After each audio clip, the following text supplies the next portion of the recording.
Kylo Ren wasn't beside you in bed when you woke up that morning, but you supposed you should be grateful for that. You had no idea if physical distance put a damper on his ability to read your thoughts, but you were going to have to really think through the situation at some point, and it would be better if you focused on those thoughts when he wasn't here. You lie back in bed and try to think about who you were when you had first arrived here. You can picture Sadie in the doorway, smiling at you over a bunch of boxes.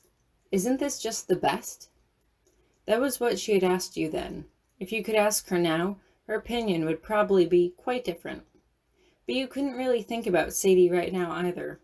If Kylo was true to his word and Sadie had been sold off to some far corner of the galaxy, she was going to have to use her own wiles to survive out there, just like you were going to have to do whatever you could to survive in here. When you first agreed to take your assignment as an interpreter here, you were seemingly detached from everything that was going on around you.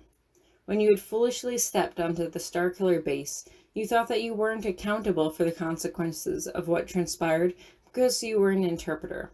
You thought that you wouldn't be pulled into the conflict if you closed your eyes and pretended it wasn't happening. You thought that if you didn't know what was going on, you wouldn't have had to get involved. But, willingly or not, you had been dragged into it. Your innocence had allowed you to be manipulated and used for someone else's gain. Idly, you wonder how much the Resistance knew. Did B tell them that you were doing this willingly, or did they know you had been used as bait? If they really were such a good for the universe, why would they treat you so expendably? You wonder if it would help you to dwell on these sorts of thoughts while Kylo was around. While deriding the Resistance was hardly evidence of your fidelity to the First Order, it couldn't be taken as the contrary, although you did wonder if Kylo wanted you to swear your loyalties to the First Order or to himself. Now that you had shed your role as an interpreter, you had thought for a brief moment that you were free to express yourself and your opinions, but that couldn't have been further from the truth. Kylo Ren could see into your mind now. Your thoughts and considerations would have to be stretched and molded into whatever he wanted to hear. Just when you finally decided you could assert your agency, it was taken from you once again. At least you weren't going to make the same mistakes you had made last time. Now you knew the game, and you knew the stakes. Before, you were only playing for 6 months, but now it seemed that you would be here for much, much longer, possibly indefinitely, depending on what role they wanted you to play. That was the mystery of the game, but what about the players in it? What would you do about Kylo Ren? Was it better to be painstakingly obedient, or would it be better to challenge him slightly? It would have been so much easier if you could just ask him what he preferred, of course, but he was fickle. He didn't know himself, and the answer probably would have changed depending on his mood at the time.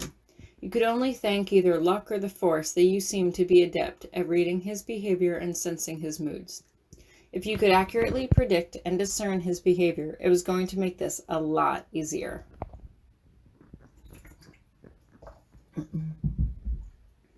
Suddenly, you hear a knock on the door and you quickly scurry out of bed and into the living room. You were still wearing the pajamas that you wore to bed the night you had taken a blaster to your back. Comfortable black pants pulled over your shorts, a tank top, and socks. It hardly would have mattered at any other time, but considering that this was all the clothes that you had right now, it mattered quite a bit.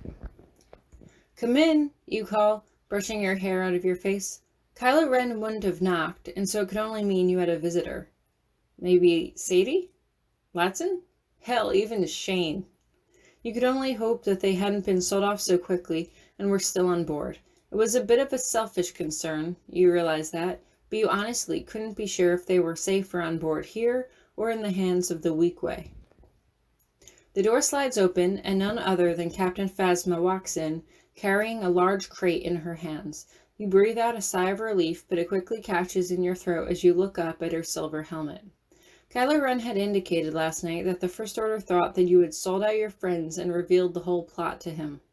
Well, surely you could see why the First Order would be glad that you had brought such treachery to their attention. Your mind snagged on the intimation of betrayal. During your interview on one of your first days here, Kylo Ren had asked you if you were an honorable person, and you had deliberately used your previous profession as a way to skirt the question. Honorable people did not sell out their friends. Even if it was unconsciously done, you still couldn't help but harbor a sense of resentment towards yourself for leading him to Sadie in the first place. Maybe if you knew that she and the others had been sent home safely, you wouldn't have felt as conflicted.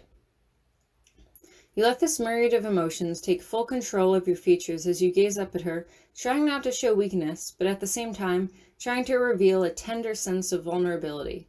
She had been kind to you, and you didn't want her to think that you were the type to betray that sense of kindness with deceit. I'm glad to see you are doing well, she says, and you relax immediately. Thank you, you tell her. What's in the box? Your things, she says. She places the box down in the space between you and removes the lid. You can immediately tell that it's not all of your things. It's mostly clothes and a few books, but you don't dare ask what happened to the rest of it. You dig through the box, your hands flying across the fabric, searching for one thing in particular. Are you looking for this? You can hear her good humor through her helmet as she holds out her hand. You look up and a grin spreads across your face as you take the staff from her, hugging it to your chest. Thank you, you tell her, bouncing on your heels like a little kid who had just found their lost toy. I don't know what I would have done if I had lost this. I wouldn't let Ren see that you have it, she says. But I thought it might help pass the monotony of your days here. You pause, your lips pursing together as you take in what she said. So am I really a prisoner here, then?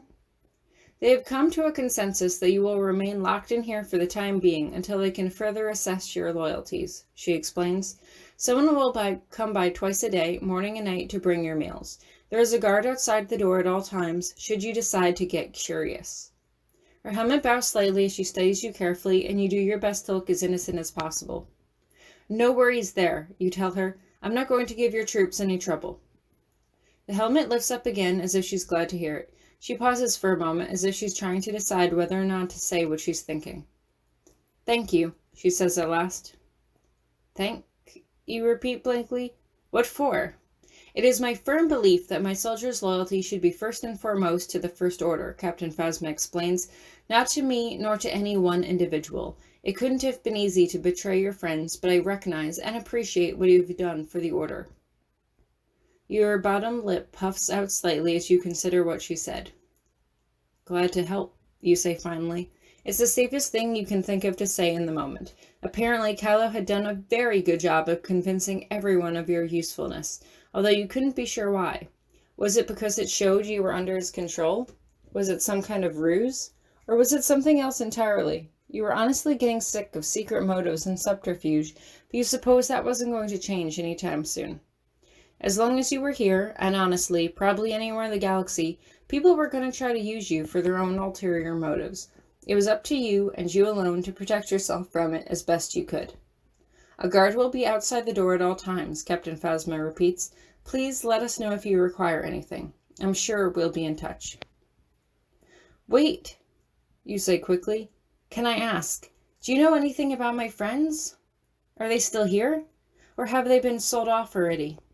She pauses for a moment. I'm not at liberty to say. Well, it was worth a shot. She turns around to leave, and you let her go without another word. You sit down on the couch behind you, turning your staff over and over in your hands, letting the present reality of your situation sink in. So, you were locked in this apartment and weren't allowed out.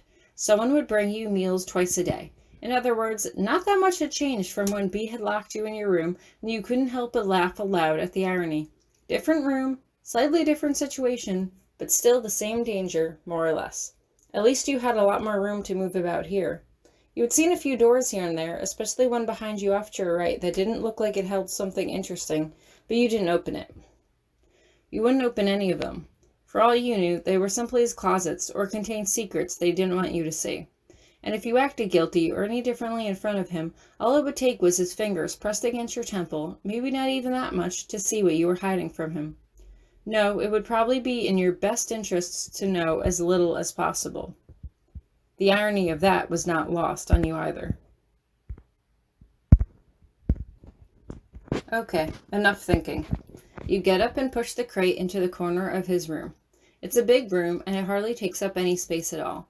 You consider going through your clothes, but you just don't feel like it. Not right now. Instead, you decide to play with your staff again. You press the button and feel it elongate under your fingertips. You can't help but smile as you turn it over and over again in your hands. It feels familiar, like hugging an old friend that you thought you were never going to see again. You probably never were going to see any of your old friends again, so you had to take what you could get, even if it was just an inanimate object. You do the 4-point strike slowly, assessing your form, but nothing has changed. You can still do it easily, swiftly, with your eyes closed. Even with the craziness of the past few days, your muscle memory remained intact. Grinning, you spin it around in your hands faster and faster. There's actually a lot more space in his bedroom than in your old apartment, and you actually jump off of his bed, bringing down the staff in a deadly overhead strike. You don't hit the carpeted floor hard, though. Careful not to hurt the staff, but it's still fun to pretend that you're outmaneuvering your unseen assailant. You spin it in slow circles around your sides and pass it over your head to the other side of your body, constantly trying to keep the staff in motion. You're quickly getting the hang of it now, and it feels almost weightless in your hands as you spin it in front of you and behind you, doing tricks and pretending to trounce the 6 imaginary stormtroopers that were encircling you. If you had your staff in your hands when they had encountered you in your room and you hadn't been sleeping, you would have taken them with ease. You were sure of that. Suddenly, some small sound reaches your ears and you realize that it's the sound of the door opening. Shit! You're suddenly no longer deft and nimble. Your hands fumble with the latch as you press the button to shrink the staff back down to its normal size. You have nowhere to hide it. He's walking towards the doorway now. You can hear him. And so you quickly stuff it into the waistband of your pants against your lower back, pulling your shirt down over it. You wished you had heard him coming sooner. If you had, you might have been able to bury it under your mass of clothes. Somehow you doubted he would care enough to rummage through your things. But he senses something is wrong immediately. You're standing in the center of the room, staring at him, sucking deep breaths in and out of your lungs as a bead of sweat drops down from your hairline.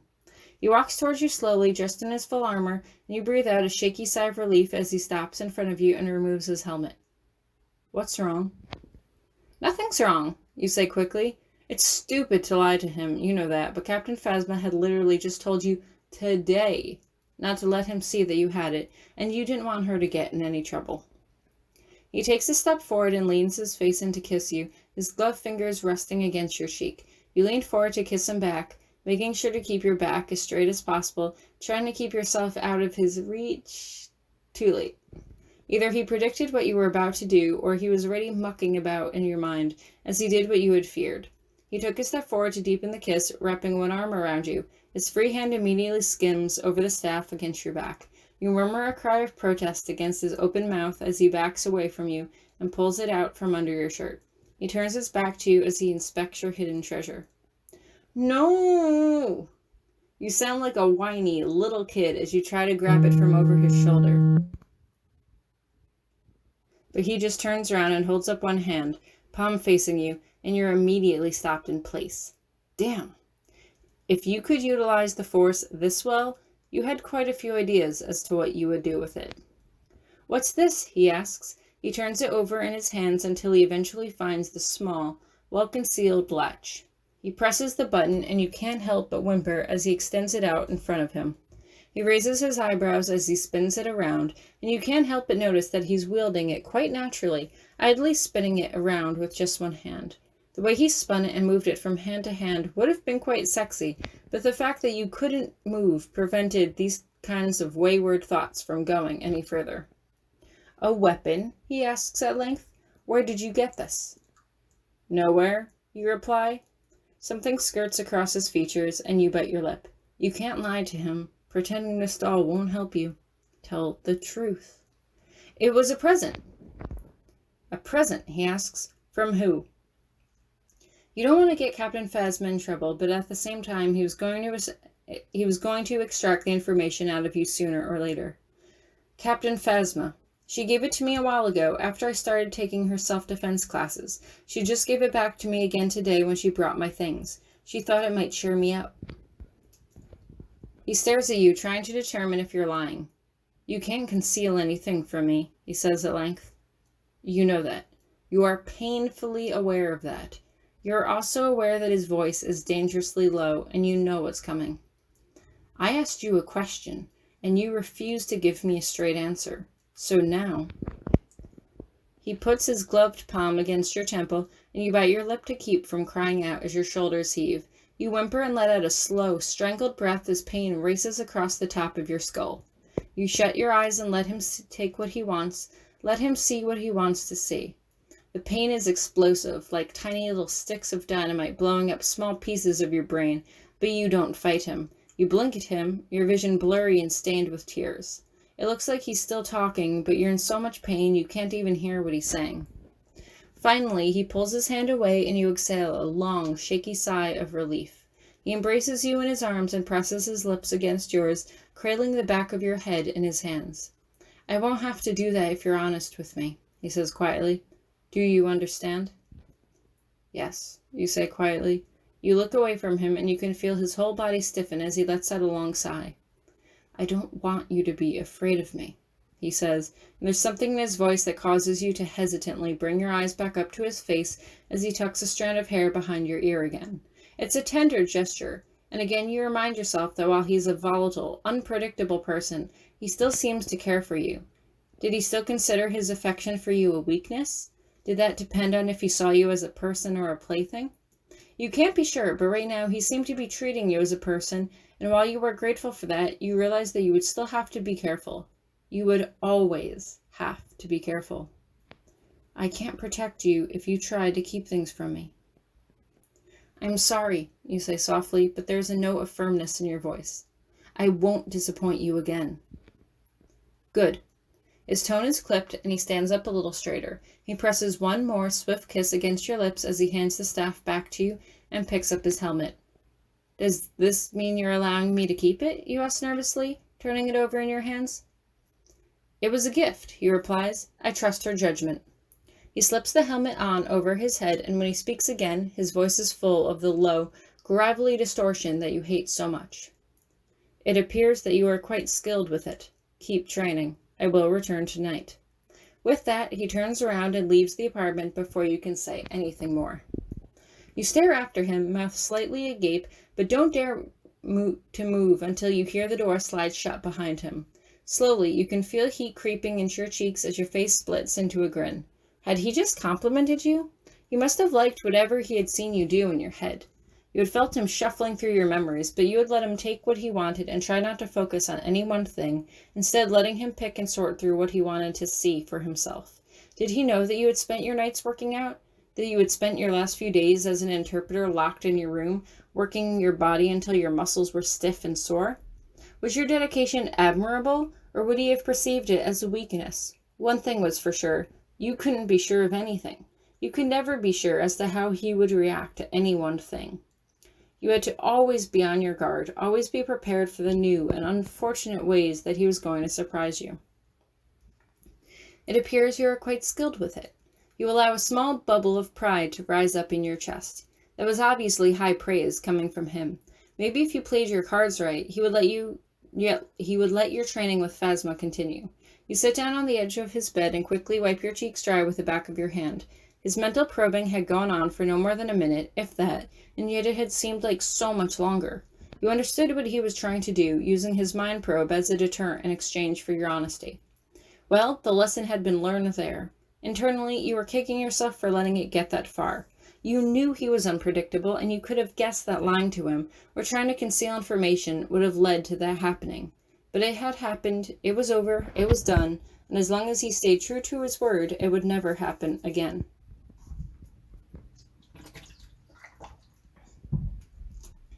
You decide it would be best if you didn't dwell on it, as you start to sort through your clothes and possessions to try and figure out what you're left with.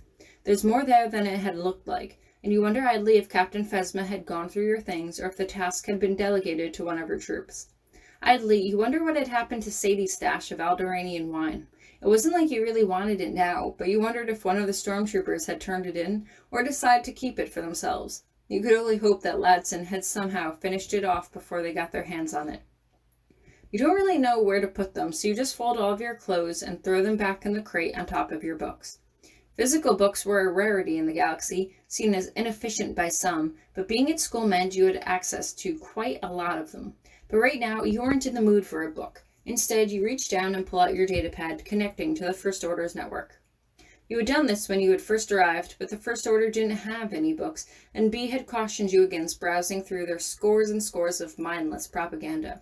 You knew it would be best not to have bothered with it when you had first arrived, but now you were curious. If you were going to stay with the First Order, you should at least know what their ideologies stood for. You read through some of it, but it was all exceedingly dry and puzzling, and you didn't really understand much of it. Even still, you pieced together what you could. Apparently, the First Order was headed by Supreme Leader Snoke, whoever that was, and Kylo Ren was basically his right-hand man. You had known he was a powerful, important figure, but this seemed to suggest that he was something else entirely. You read that he was a master of the Knights of Ren, but you had no idea who they were or what they stood for. They didn't seem to be directly related to the First Order, though. Instead, Kylo Ren seemed to exist out of the direct hierarchy of the First Order, working directly under the Supreme Leader himself. You think back to last night when Kylo said he was pleased he got to make a fool of Hux. Were they like two dogs vying for attention, trying to constantly one-up each other and impress Snoke? You weren't sure. But what did the First Order want exactly? You read something about how Snoke and Kylo Ren were seeking to oversee the colonization of the unknown regions, but that made no sense to you. So Snoke wanted to be ruler of that uncharted area. Or did Kylo Ren? Or was Snoke trying to groom Kylo Ren for the role? You couldn't imagine Kylo being much of a leader. He was far too emotionally malleable for such a position, surely? You shake your head and keep digging, trying to find out more information. Surely there had to be something else. Finally, you find something. It is the task of the First Order to remove the disorder from our own existence so that civilization may be returned to the stability that promotes progress. A stability that existed under the Empire, was reduced to anarchy by the rebellion, was inherited in turn by the so-called Republic, and will be restored by us. Future historians will look upon this as the time when a strong hand brought the rule of law back to civilization. You're shocked to discover that this was written by none other than Kylo Ren himself. To be fair, you weren't one for politics or history. It was too complicated and confusing, with all the different groups and factions. It was hard for your brain to keep track of them all. So Kylo Ren wanted to work with the First Order to promote stability?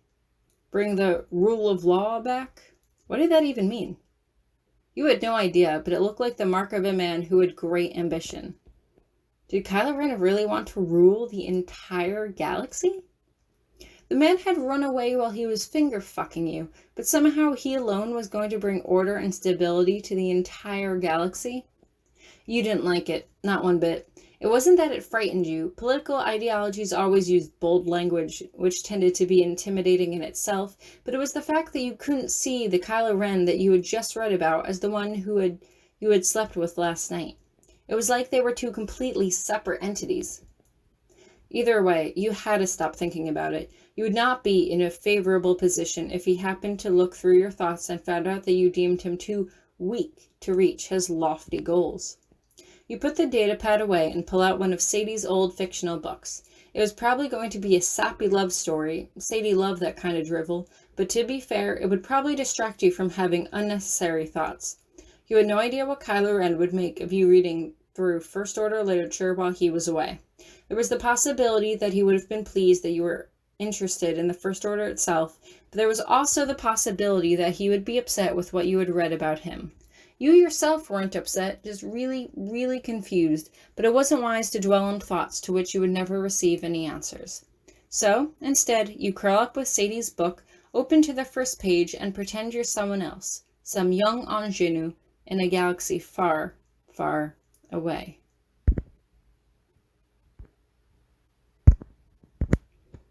And just before I end this chapter, the one passage that I read that Kylo had wrote, that actually is taken from the novelization by Alan Dean Foster. It's taken from a snippet of conversation that Kylo Ren is having with Lieutenant Minica. He's in the movie. He's not identified the name. He's the one who says that Rey got away with the droid on Jakku, and then Kylo Ren turns around and smashes the heck out of the console. So that's from the novel. It's not in the movie itself, that conversation. But I thought it was worth including because it gives us some insight about Kylo Ren's political motivations that's not really touched on in the films at all.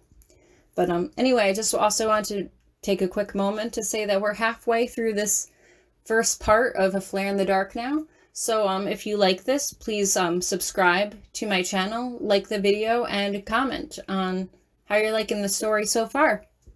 Okay, thanks for reading, and on to the next chapter.